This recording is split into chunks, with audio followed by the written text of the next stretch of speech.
اعوذ باللہ من الشیطان الرجیم بسم اللہ الرحمن الرحیم۔ حضرت رسول خدا صلی اللہ علیہ وآلہ وسلم نے ارشاد فرمایا، تمہاری دعائیں قبول نہ ہونے کی وجوہات یہ ہیں، تم اللہ کا اقرار تو کرتے ہو مگر اس کی عبادت نہیں کرتے، قرآن مجید تو پڑھتے ہو مگر اس کے احکام پر عمل نہیں کرتے، دعویٰ تو کرتے ہو کہ تم حضرت رسول خدا صلی اللہ علیہ وآلہ وسلم اور ان کی آل پاک علیہم السلام کو دوست رکھتے ہو، حالانکہ تم ان کی اتباع اور پیروی نہیں کرتے، تم دعویٰ تو شیطان سے دشمنی اور عداوت کا کرتے ہو مگر پیروی بھی اسی کی کرتے ہو،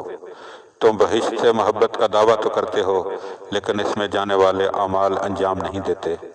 تم جہنم سے ڈرنے کا دعویٰ تو کرتے ہو مگر اپنے ناپسندیدہ اعمال کے باعث اپنے جسموں کو اس میں گراتے ہو، تم لوگوں کے عیب تو ڈھونڈنے میں مشغول رہتے ہو مگر اپنے عیبوں پر نظر نہیں کرتے، تم دعویٰ تو دنیا سے بیزاری کا کرتے ہو لیکن خود مال جمع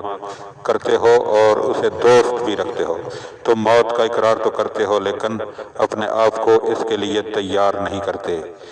اپنے مردوں کو دفن تو کرتے ہو لیکن اس سے عبرت حاصل نہیں کرتے۔ اللہم صلی علی محمد و آل محمد۔